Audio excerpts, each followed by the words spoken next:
Hi hello నమస్తే welcome back to Gaut tutorials. ఈరోజు మనం మోడల్ పేపర్ 9 అయితే డిస్కస్ చేసుకోవడం జరుగుతుంది.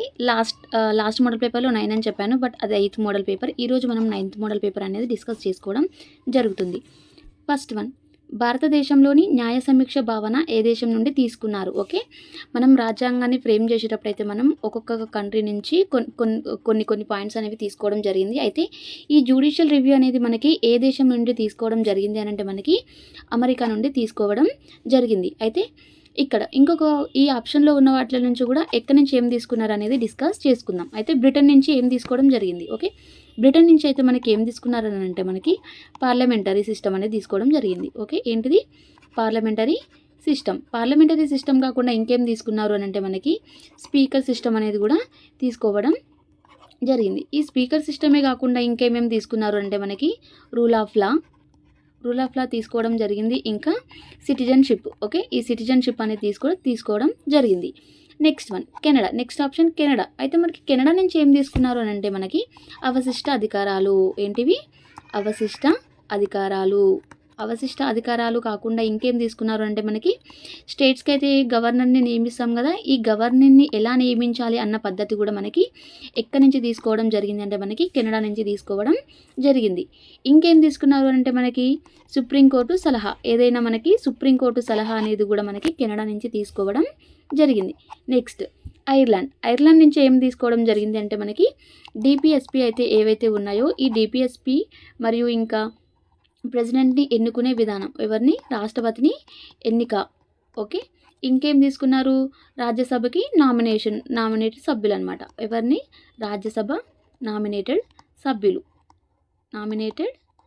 సభ్యులని కూడా తీసుకోవడం జరిగింది. ఎక్కడి నుంచి తీసుకున్నారు? డిపిఎస్పి, రాష్ట్రపతి ఎన్నిక మరియు రాజ్యసభకి నామినేటెడ్ సభ్యులు ఐర్లాండ్ నుంచి తీసుకోవడం జరిగింది. నెక్స్ట్ వన్, బహుమనీ సామ్రాజ్యం ఏ రెండు సంస్కృతుల మధ్య వారధిగా నిలిచింది?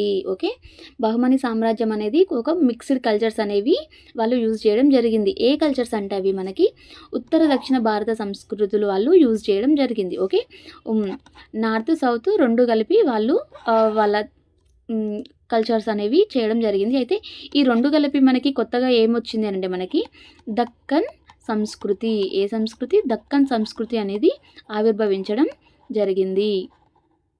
ఏంటి? దక్కన్ సంస్కృతి అనేది ఆవిర్భావం జరిగింది. ఓకే, ఇంకా బహుమనీ సామ్రాజ్యం గురించి మనం ఇంకేం చెప్పుకోవచ్చు? మనకి ఈ బహుమనీ సామ్రాజ్యం అనేది మనకి బహుమనీ కింగ్డమ్ అనేది మనకి ఏ ఇయర్ నుంచి ఏ ఇయర్ వరకు పరిపాలించడం జరిగింది అని అంటే మనకి 1347 నుంచి 1527 వరకు పరిపాలించడం జరిగింది.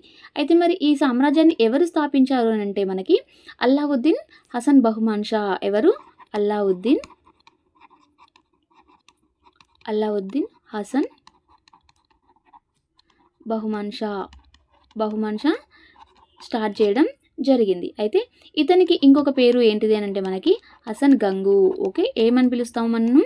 అల్లావుద్దీన్ హసన్ బహుమాన్ షాని హసన్ గంగు అని కూడా పిలవటం జరుగుతుంది. అయితే వీళ్ళు బహుమాని మొత్తం ఎక్కడి నుంచి పరిపాలించడం జరిగింది అని అంటే వాళ్ళకి రాజధాని. ఓకే, రాజధాని ఏంటిది అని అంటే గుల్బర్గా. ఏంటిది? గుల్బర్గా నుంచి వాళ్ళ పాలన మొత్తం జరిగేది. నెక్స్ట్ గుల్బర్గా నుంచి బీదర్కి వాళ్ళ రాజధానిని చేంజ్ చేయడం జరిగింది. అయితే ఈ బీదర్కి మరి గుల్బర్గా నుంచి బీదర్కి ఎవరు చేంజ్ చేశారు అని అంటే అహ్మద్ షా. ఎవరు?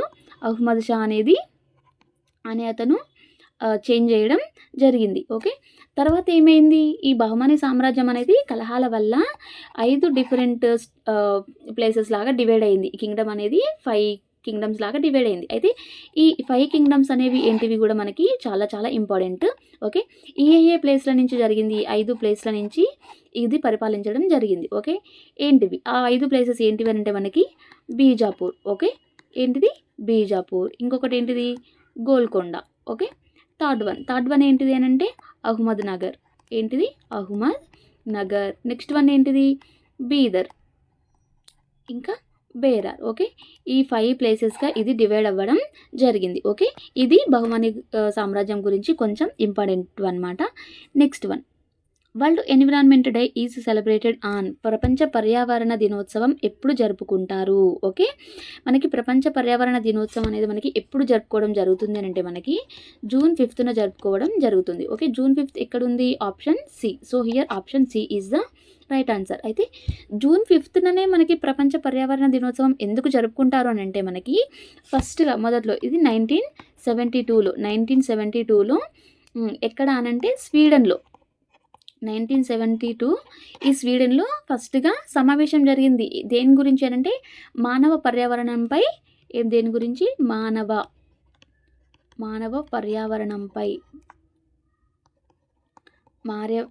పర్యావరణంపై ఐక్యరాజ్య సమితి సదస్సు అనేది జరగడం జరిగింది. ఓకే, ఐక్యరాజ్య సమితి సదస్సు జరగడం జరిగింది. ఓకే, ఈ జూన్ 5న 1972లో జరగడం జరిగింది. కనుక దీన్ని మనం గుర్తుంచుకోవడానికి ఈ జూన్ 5న మనం ప్రపంచ పర్యావరణ దినోత్సవం జరుపుకోవడం జరుగుతుంది. అయితే ఈ జూన్ 1న మనం ఏ డే జరుపుకుంటామనంటే మనకి వరల్డ్ మిల్క్ డే. ఏంటిది? వరల్డ్ మిల్క్ డే అనేది జరుపుకోవడం జరుగుతుంది. నెక్స్ట్ జూన్ 3న మనం ఏ డే జరుపుకుంటాము అని అంటే మనకి వరల్డ్ బైసైకిల్ డే. ఏంటిది? వరల్డ్ సైకిల్ డే జరుపుకోవడం జరుగుతుంది. నెక్స్ట్ జూన్ 5న ప్రపంచ పర్యావరణ దినోత్సవం. నెక్స్ట్ జూన్ 7న మనం ఏ డే జరుపుకుంటాము అని అంటే మనకు వరల్డ్ ఫుడ్ సేఫ్టీ డే. ఏంటిది? వరల్డ్ ఫుడ్ సేఫ్టీ డేని జరుపుకోవడం జరుగుతుంది. 4th క్వశ్చన్, ఆర్బీఐ ప్రధాన లక్ష్యం ఏమిటి? ఓకే, మనకి ఆర్బీఐ యొక్క ప్రధాన లక్ష్యం ఏంటిది అని అడుగుతున్నారు. ఓకే, ప్రాఫిట్ మేకింగ్, ద్రవ్యోల్బణ నియంత్రణ, ఎగుమతులు, ఉపాధి. ఓకే, ఆర్బీఐ యొక్క మెయిన్ మోటో ఏంటిది అని అంటే మనకి కంట్రోల్ ఇన్ఫ్లేషన్ అనమాట. ఓకే, ద్రవ్యోల్బణ నియంత్రణ. ఓకే, సో ఇది మనకి ఆన్సర్. ఇంకా మనం ఆర్బీఐ గురించి ఏం చెప్పుకోవచ్చు మెయిన్ పాయింట్స్గా మనకి అసలు ఆర్బీఐ అనేది ఎప్పుడు స్థాపించడం జరిగింది? ఓకే, ఆర్బీఐ అనేది మనకి ఎప్పుడు ఫౌండ్ చేయడం జరిగింది అని అంటే మనకి 1935 ఏప్రిల్ 1న ఫౌండ్ చేయడం జరిగింది. మరి ఎక్కడ ఉంది దీని కార్యాలయం? ఆర్బీఐ కార్యాలయం ఎక్కడ ఉంది అని అంటే మనకి ముంబైలో ఉంది. ఎక్కడ ఉంది?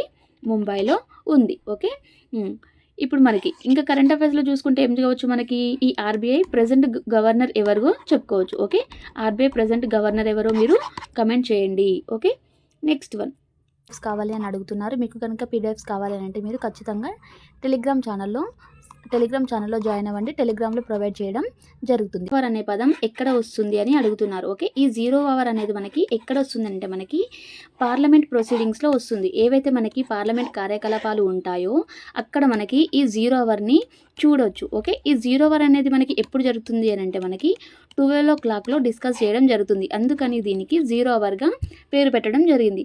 అయితే ఏంటిది మరి ఈ 0 అవర్? ఈ 0 అవర్లో మనం ఏం చేస్తాము అని అంటే మనకి ఏవైతే మనకి అర్జెంటుగా ఏవైనా అర్జెంట్ సమస్యలు ఉన్నప్పుడు వాటిని ఈ 0 అవర్లో డిస్కస్ చేయడం జరుగుతుంది.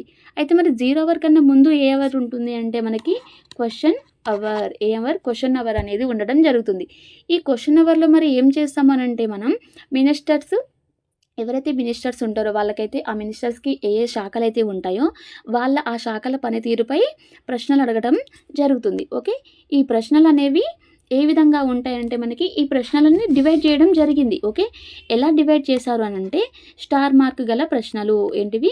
స్టార్ మార్క్ గల ప్రశ్నలు. ఓకే, మరి ఈ స్టార్ మార్క్ గల ప్రశ్నల్లో ఏం జరుగుతుంది అని అంటే మనకి ఈ క్వశ్చన్స్ అడిగినప్పుడు ఎవరైతే ఆన్సరబుల్గా ఉంటారో ఆ పర్సన్ ఇవన్నీ వాళ్ళు ఓరల్గా ఆన్సర్ ఇవ్వాలి. ఓకే, ఇలా ఏంటిది ఫస్ట్ వన్ ఏంటిదంటే ఓరల్ ఆన్సర్ ఇవ్వాలి. ఓకే, ఓరల్ ఆన్సర్ ఇవ్వాలి. ఓకే, ఓరల్ ఆన్సర్ ఇచ్చిన తర్వాత కూడా ఇంకా నెక్స్ట్ దానికి రిలేటెడ్ క్వశ్చన్స్ అనేవి కూడా అనుబంధ ప్రశ్నలు అడగడం అనేది జరుగుతుంది. ఏంటిది? అనుబంధ ప్రశ్నలు అనేవి కూడా ఉండడం జరుగుతుంది. నెక్స్ట్ స్టార్ మార్కు లేని ప్రశ్నలు. ఓకే, స్టార్ మార్కు లేని ప్రశ్నలు అనేవి కూడా ఉంటాయి. ఈ స్టార్ మార్క్ లేని ప్రశ్నలు ఏంటివి అని అంటే మనకి దీనికి మనం బ్రిటన్ రూపంలో ఆన్సర్ అనేది ఇవ్వడం జరుగుతుంది. మౌఖికంగా కాకుండా బ్రిటన్ ఫామ్లో ఆన్సర్స్ అనేవి ఇవ్వడం జరుగుతుంది. మరి దీనికి మళ్ళీ రిలేటెడ్ క్వశ్చన్స్ ఉంటాయా అంటే ఉండవు. ఓకే, రిలేటెడ్ క్వశ్చన్స్ అనేవి ఉండవడవు. ఓకే, నెక్స్ట్ ఇంకేం క్వశ్చన్స్ అడుగుతారు అంటే మనకి షార్ట్ నోటీస్ క్వశ్చన్స్ అనేవి ఉండడం జరుగుతుంది. ఏంటివి? Short notice questions, short notice questions అనేవి కూడా ఉండడం జరుగుతుంది. మరి ఏంటివి షార్ట్ నోటీస్ క్వశ్చన్స్ అని అంటే, ఏవైతే ఇంకా కొన్ని ఇంపార్టెంట్ విషయాలైతే ఉంటాయో వాటివి 10 days, okay, less than 10 days అనమాట. ఓకే, 10 డేస్ కన్నా తక్కువ రోజులలోనే వాటిపైన వాళ్ళు నోటీస్ ఇచ్చి తీరాలి. ఓకే, ఈ ఆన్సర్స్ ఎలా ఉండాలంటే ఇది కూడా ఓరల్గా ఉండాలి. ఓకే, సో ఇది 0 అవర్ గురించి. Okay, next one, 6th one, లోక్సభను రద్దు చేసే అధికారం ఎవరిది? ఓకే, లోక్సభను రద్దు చేసే అధికారం ఎవరికి ఉంటుంది అని అంటే మనకి ప్రెసిడెంట్కి ఉండడం జరుగుతుంది. ఓకే, మనకి ఇది నిన్ననే డిస్కస్ చేసుకోవడం జరిగింది. మరి ఇది మనకి ఏ ఆర్టికల్కి సంబంధించింది అంటే మనకి 85 ఆర్టికల్లో 2 బికి సంబంధించింది. ఏదైతే మనం ఈ లోక్సభను రద్దు చేస్తామో అది 85 2బికి సంబంధించింది. మరి ఈ లోక్సభని డైరెక్ట్గా ప్రెసిడెంటే రద్దు చేయడం జరుగుతుందా అంటే అలా కాదు. ఎవరి సలహా మేరకు చేస్తారు అని అంటే పిఎం సలహా మేరకు మరియు అందులో ఇన్వాల్వ్ అయిన మంత్రివర్గం, ఎవరైతే మంత్రివర్గాలు ఉంటారో మంత్రివర్గం సలహా మేరకు ఈ లోక్సభను రద్దు చేయడం జరుగుతుంది. ఓకే, ఇంకా దీనికి సంబంధించిన ఇంపార్టెంట్ ఆర్టికల్స్ నిన్న కూడా డిస్కస్ చేయడం జరిగింది. 74 కావచ్చు, 83 కావచ్చు, 85 కావచ్చు. 74 ఆర్టికల్ మనకి ఏం చెప్తుంది అని అంటే మనకి ఇదే పిఎం మంత్రివర్గ సలహా మేరకు మనం దానిని లోక్సభను రద్దు చేయొచ్చు అనే ఆర్టికల్కి సంబంధించింది. నెక్స్ట్ 83 అనేది దేనికి సంబంధించింది అంటే మనకి లోక్సభకి సంబంధించింది. దేనికి? లోక్సభకి సంబంధించినది. మరి 85th ఆర్టికల్ దేనికి సంబంధించింది అని అంటే మనకి సమావేశాలు లోక్సభ రద్దుకి సంబంధించింది. ఓకే, నెక్స్ట్ వన్, బంగారు తంతుగా పిలువబడే పంట ఏది? ఓకే, మనకి ఏంటిది? Which crop is called golden fibre? Okay, golden ఫైబర్గా పిలువబడే పంట ఏంటిది అంటే మనకి జూట్. ఆన్సర్ జూట్ అనేది ఆన్సర్. మరి ఎందుకు జూట్ని మనం గోల్డెన్ ఫైబర్గా పిలవడం జరుగుతుంది అంటే మనకి ఫస్ట్ పాయింట్, ఇది గోల్డ్ కలర్లో ఉంటుంది. ఏంటిది? గోల్డ్ కలర్లో ఉండడం జరుగుతుంది. నెక్స్ట్ ఏంటిది అంటే ఇది అత్యంత విలువైనది. ఏంటిది? అత్యంత విలువైనది. గోల్డ్ అయితే మనకి ఎంత విలువైనదో ఇది కూడా మనకి అంటే అంతగా విలువైనది అని చెప్పవచ్చు. అందుకని దీన్ని బంగారు తంతుగా పిలుచుకుంటారు. ఓకే, అయితే మరి ఇది ఎక్కువగా ఎక్కడ ఉంటుంది? ఈ జూట్ అనేది మనకి ఎక్కువగా ఎక్కడ ఏ స్టేట్లో ఉంటుంది అంటే మనకి వెస్ట్ బెంగాల్లో పండించడం జరుగుతుంది. వెస్ట్ బెంగాల్ తర్వాత ఇంకా ఏంటి అని అంటే మనకి బీహార్ స్టేట్లో కావచ్చు, ఇంకా అస్సాం స్టేట్లో కావచ్చు, ఇంకా మనకి ఒడిశా స్టేట్లో కావచ్చు, ఇవి మనకి పండించడం జరుగుతుంది. ఎందుకు ఈ ప్లేసెస్లో అంటే మనకి ఇది ఎక్కువగా గంగా బ్రహ్మపుత్ర, ఏంటిది? గంగా బ్రహ్మపుత్ర మైదానాలలో ఎక్కువగా పండడం జరుగుతుంది. ఓకే, ఇది 7th one. Next one, UNESCO ప్రధాన కార్యాలయం ఎక్కడ ఉంది? ఓకే, మనకి యునెస్కో ప్రధాన కార్యాలయం అనేది ఎక్కడ ఉండడం జరిగింది అంటే మనకి ప్యారిస్లో ఉండడం జరిగింది. ఓకే, ఇంకా మనకి ఈ యునెస్కో గురించి తెలుసుకుంటే ఇంకా ఏంటివి ఇంపార్టెంట్ పాయింట్స్ అని అంటే అసలు ఇది ఎప్పుడు స్థాపించడం జరిగింది అని అంటే మనకి 1945 నవంబర్ 16th దీన్ని స్థాపించడం జరిగింది. ఓకే, ఏంటిది మనకి యునెస్కో అంటే మనకి అబ్రివేషన్ ఏంటిది? United Nations Educational and Scientific and Cultural Organization. Okay, మరి ఏంటిది? ఈ ప్యారిస్లో ఇది యునెస్కో ఉండడం జరిగింది. ఏంటిది దీని యొక్క ఏం చేస్తుంది? దీని రోల్ ఏంటిది అని అంటే మనకి ఏవైతే ఎడ్యుకేషనల్గా కావచ్చు, మనకి సైంటిఫిక్గా కావచ్చు, కల్చరల్గా కావచ్చు, వాటిని గుర్తించి వాళ్ళకి గుర్తింపు ఇవ్వడం అనేది దీని యొక్క రోల్. ఓకే, ఇందులో దాన్ని చూసుకుంటే మనకి 194 దేశాలు అనేవి సభ్యత్వం ఉండడం జరిగింది. Okay, next one, 9th one, vote వయస్సుని 18 సంవత్సరాలకు తగ్గించిన సవరణ ఏది? ఓకే, మనకి ఓటింగ్ అనేది మనకి 21 నుంచి 18 ఇయర్స్ వచ్చేంత వరకు ఏ సవరణ ద్వారా చేంజ్ చేయడం జరిగింది అంటే మనకి 62 అమెండ్మెంట్ ద్వారా చేంజ్ చేయడం అనేది జరిగింది. నెక్స్ట్ వన్, భారతదేశంలో అతి చిన్న కేంద్రపాలిత ప్రాంతం ఏది? ఓకే, మనకి ఏంటిది? మనకి అతి చిన్న కేంద్రపాలిత ప్రాంతం ఏంటిది అంటే మనకి లక్షద్వీప్. ఎందుకంటే అన్ని కేంద్రపాలిత ప్రాంతాలతోటి పోలిస్తే మనకి లక్షద్వీప్ అనేది చాలా తక్కువగా ఉంటుంది. ఓకే, ఇంకా దీనికి సంబంధించిన ముఖ్య పాయింట్స్ ఏం చెప్పుకోవచ్చు అంటే మనకి ఇక్కడ మరి ఎన్ని దీవులు ఉన్నాయనంటే మనకి ఇక్కడ 36 దీవులు ఉండడం జరిగింది. ఓకే, మరి ఇంకా దీనికి లక్షద్వీపు క్యాపిటల్ ఏం చెప్పుకోవచ్చు? మనకి కవరట్టి. ఏంటిది? కవరట్టి. ఓకే, ఇంకా ఇది ఎక్కడున్నాయి, లక్షద్వీప్స్ ఎక్కడున్నాయంటే మనకి ఇక్కడ అరేబియా సముద్రంలో ఉండడం జరిగింది. నెక్స్ట్ వన్, గోదావరి నదిపై నిర్మించిన ఆనకట్ట ఏది? ఓకే, మనకి గోదావరి నది పైన నిర్మించిన ఆనకట్ట ఏంటిది అని అంటే మనకి శ్రీరామ్ సాగర్. ఓకే, ఈ శ్రీరామ్ సాగర్ అనేది గోదావరి నది మీద కట్టడం జరిగింది. Okay, so here option B is the right answer. అయితే మరి ఇక్కడ ఇంకా చెప్పుకోవచ్చు. ఓకే, మరి ఈ శ్రీరామ్ సాగర్కి మరి దీనికి సంబంధించింది ఏంటిది? దీనికి 1963లో నెహ్రూ గారు, ఎవరు? నెహ్రూ గారు శంకుస్థాపన చేయడం జరిగింది. ఎవరు? నెహ్రూ గారు శంకుస్థాపన చేయడం జరిగింది. అయితే ఇంకా నాగార్జున సాగర్, మరి నాగార్జున సాగర్ అనేది ఏ నది పైన కట్టారు అని అంటే మనకి కృష్ణా నది. ఓకే, కృష్ణా నది పైన ఉండడం జరిగింది. మరి ఇది ఎక్కడ ఉంది అంటే మనకి తెలంగాణలోని నల్గొండ జిల్లాలో ఉండటం జరిగింది. నెక్స్ట్ శ్రీశైలం, మరి ఈ శ్రీశైలం అనేది మనకి ఏ నది పైన అంటే శ్రీశైలం కూడా మనకి కృష్ణా నది పైనే కట్టడం జరిగింది. మరి ఈ శ్రీశైలం ఎక్కడ ఉంది అంటే మనకి ఆంధ్రప్రదేశ్లో ఉండడం జరిగింది. నెక్స్ట్ వన్, ఆల్మట్టి, మరి ఈ ఆల్మట్టి అనేది మనకి ఏ నది పైన ఉండడం జరిగింది అని అంటే ఇది కూడా కృష్ణా నది పైనే ఉండడం జరిగింది. ఓకే, మరి ఇది ఎక్కడుంది? ఇది ఎక్కడుంది అని అంటే మనకి కర్ణాటక. ఓకే, ఎక్కడ? కర్ణాటకలో ఉండడం జరిగింది. ఓకే, ఈ 3 అనేవి కృష్ణా నది పైన ఉండడం జరిగింది. ఓన్లీ శ్రీరామ్ సాగర్ అనేది మాత్రమే గోదావరి నదిపై కట్టబడింది. ఓకే, నెక్స్ట్ వన్, నౌకా చిహ్నాలు కలిగిన నాణేలను జారీ చేసి సముద్ర వాణిజ్యాన్ని సూచించిన వంశం ఏది? ఓకే, వాళ్ళు ఏంటిది? నౌకా చిహ్నాలు. ఓకే, నౌకా చిహ్నాలు అటువంటి కాయిన్స్ పైన చిహ్నాలు వేసిన వాళ్ళు ఎవరు అని అంటే మనకి శాతవాహనులు. ఓకే, శాతవాహనులలో గొప్పవాడు ఎవరు మనకి అనంటే గౌతమిపుత్ర శాతకర్ణి. ఎవరు? గౌతమిపుత్ర శాతకర్ణి. ఓకే, నెక్స్ట్ ఇంకా మరి ఎవరు ఈ శాతవాహనులలో మరి ఎవరు ఈ నౌకా చిహ్నాలు వేయడం జరిగింది అని అంటే మనకి యజ్ఞశ్రీ శాతకర్ణి. ఎవరు? యజ్ఞశ్రీ శాతకర్ణి. ఈ యజ్ఞశ్రీ శాతకర్ణికే మరి ఇంకొక పేరు ఏంటిది? ఇతనికి గల బిరుదు ఏంటిది అని అంటే సముద్రాధిపతి. ఏం చెప్పుకోవచ్చు మనం? సముద్రాధిపతిగా చెప్పుకోవచ్చు. నెక్స్ట్ వన్, ఆపరేషన్ పోలో కేంద్రంలో ఎవరి నాయకత్వంలో జరిగింది? ఓకే, మనకి ఆపరేషన్ పోలో అనేది మనకి చాలా చాలా ఇంపార్టెంట్. ఓకే, అసలు దీనికి ఆపరేషన్ పోలో అని పేరు ఎలా వచ్చింది అని అంటే మనకి ఇంతకుముందుకు మనకి ఇక్కడ మనకి 17 ఇంపార్టెంట్ పెద్ద పెద్ద పోలో మైదానాలు ఉండటం జరిగింది. సో దానివల్ల దీనికి ఆపరేషన్ పోలో అని పేరు ఇవ్వడం జరిగింది. ఓకే, మరి ఇది ఎవరి నాయకత్వంలో జరిగింది అని అంటే మనకి సర్దార్ వల్లభాయ్ పటేల్ గారి నాయకత్వంలో జరగడం జరిగింది. ఎందుకు జరిగింది ఈ ఆపరేషన్ పోలో? ఎప్పుడైతే మనకి ఇండిపెండెన్స్, ఓకే, 1947లో ఇండిపెండెన్స్ వచ్చిన తర్వాత కూడా మనకి హైదరాబాద్ ప్రాంతం అనేది ఇండియాలో విలీనం చేయడం జరగలేదు. ఎవరు? నిజామ్స్. ఓకే, నిజాం 7 అనే అతను, నిజాం 7th పర్సన్ హైదరాబాద్ని ఇండియాలో కలపలేదు. దానివల్ల సర్దార్ వల్లభాయ్ పటేల్ గారు తను ఆపరేషన్ పోలో ద్వారా ఇది వాళ్ళ ఎండ్కి అనేది వచ్చింది. ఓకే, మరి ఈ టైంలో మరి ఎవరు సైన్యాధికారిగా ఉన్నారు అని అంటే మనకి జేఎన్ చౌదరి. ఎవరు? జేఎన్ చౌదరి గారు సైన్యాధిపతిగా ఉండడం జరిగింది. మరి ఎప్పటి వరకు జరిగింది ఈ ఆపరేషన్ పోలో అని అంటే మనకి సెప్టెంబర్ 13th నుంచి 17th వరకు జరగడం జరిగింది. Next one,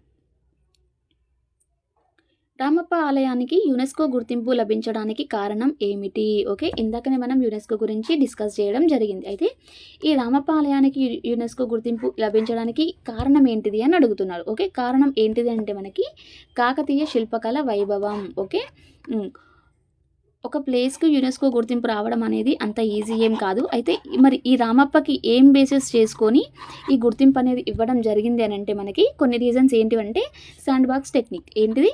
sand box technique.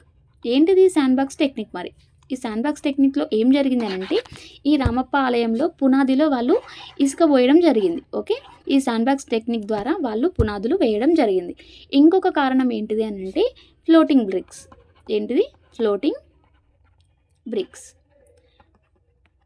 ఆలయ గోపురం అనేది ఎక్కువ వెయిట్గా ఉండకుండా ఉండడానికి ఈ ఫ్లోటింగ్ బ్రిక్స్ అనేవి వాళ్ళు యూజ్ చేయడం జరిగింది. ఇంకా ఏం చేశారు అని అంటే వీళ్ళు సూక్ష్మ శిల్పకళ, ఓకే, వీరి శిల్పకళ అనేది కూడా చాలా సూక్ష్మంగా ఉండడం జరిగింది. సో వీటిని బేస్ చేసుకొని యునెస్కో అనేది రామప్ప ఆలయానికి యునెస్కో గుర్తింపు అనేది రావడం జరిగింది. ఓకే, మరి ఎప్పుడు ఇచ్చిర్రు అని అంటే దీనికి గుర్తింపు ఎప్పుడు వచ్చింది అని అంటే మనకి 2021లో రావడం జరిగింది. Okay, next one, the doctrine of basic structure was propounded in, మౌలిక నిర్మాణం సిద్ధాంతం ఏ కేసులో ప్రతిపాదించబడింది. ఓకే, ఈ basic structure doctrine of basic structure అనేది మనకి చాలా చాలా ఇంపార్టెంట్. ఓకే, సో ఇది ఏ కేసులో జరిగింది అని అంటే మనకి కేశవానంద భారతి కేసులో జరగడం జరిగింది. ఓకే, మరి ఎప్పుడైంది ఈ కేశవానంద భారతి కేసు అని అంటే మనకి 1973లో, ఎప్పుడు 1973లో రావటం జరిగింది. ఓకే, మరి అయితే ఇంకొక చూసుకుందాం, గోలక్నాథ్ కేసులో ఏం జరిగింది మనకి, అసలు ఈ కేశవానంద భారత్ కేసు ఏం చెప్పింది అని అంటే మనకి మనం రాజ్యాంగంలో మనం ఏ భాగాన్నైనా సరిచేయొచ్చు, బట్ ఏం కావాలి మనకి, బేసిక్ స్ట్రక్చర్ అనేది చాలా చాలా ఇంపార్టెంట్. మనకి బేసిక్ స్ట్రక్చర్కి భంగం కలిగించకుండా మనం రాజ్యాంగంలో ఉన్న ఏ భాగానైనా సరే మనం మార్చొచ్చు అని ఇది కేశవానంద భారతి కేసు ద్వారా రావడం జరిగింది. ఓకే, నెక్స్ట్ గోలక్నాథ్ కేసు అనేది మరి దేని గురించి అని అంటే మనకి ఈ గోలక్నాథ్ కేసు అనేది మనకి 1967లో జరిగింది. మరి ఏం చెప్తుంది అని అంటే మనకి ఈ ఫండమెంటల్ రైట్స్ ఏవైతే ఉన్నాయో మనకి వీటిని సవరించే అధికారం లేదు. ఓకే, సవరించే అధికారం లేదు. ఏంటివి, ఫండమెంటల్ రైట్స్ని సవరించే అధికారం లేదు. ఓకే, ఇది ఎప్పుడు వచ్చింది అని అంటే మనకి ఈ కేశవానంద భారతి కేసు కన్నా ముందే రావడం జరిగింది. ఓకే, సో అప్పుడు సవరించే అధికారం లేదు అని చెప్పారనమాట. దాని తర్వాత ఇది కేశవానంద భారతి కేసు ద్వారా దీన్ని సవరించవచ్చు, బట్ కాకపోతే బేసిక్ స్ట్రక్చర్ అనే దానికి భంగం కలగొద్దు అని చెప్పడం జరిగింది. Next Minerva Mills case. Okay, ఈ మినర్వా మిల్స్ కేసు అనేది ఎప్పుడు వచ్చింది అని అంటే మనకి 1980లో రావడం జరిగింది. ఓకే, మరి ఇది ఏం చెప్పింది అని అంటే మనకి దీని ద్వారా మనకి కోర్టు తీర్పు ఏమొచ్చిందని అంటే మనకి ఫండమెంటల్ రైట్స్ కావచ్చు, డిపిఎస్పి కావచ్చు. ఓకే, డిపిఎస్పికి ఫండమెంటల్ రైట్స్కి మధ్య ఇది జరిగింది. ఓకే, ఈ రెండింటి మధ్య మనకి బ్యాలెన్స్ అనేది ఉండాలి అని ఈ కోర్టు కేసు ద్వారా తీర్పు అనేది ఇవ్వటం జరిగింది. నెక్స్ట్ మేనకా గాంధీ కేసు మరి ఎప్పుడు జరిగింది అని అంటే మనకి 1978లో జరిగింది. ఓకే, ఈ మేనకా గాంధీ కేసు అనేది article 21, okay, article 21 right to life. Okay, right to life. Okay, ఈ రైట్ టు లైఫ్ అనే దానికి ఇంకా ఇంపార్టెన్స్ అనేది ఇవ్వడం జరిగింది. ఓకే, మనకి మోడల్ పేపర్స్ కావాలంటే మీరు టెలిగ్రామ్ ఛానల్లో జాయిన్ కావండి, అక్కడైతే ప్రొవైడ్ చేయడం జరుగుతుంది.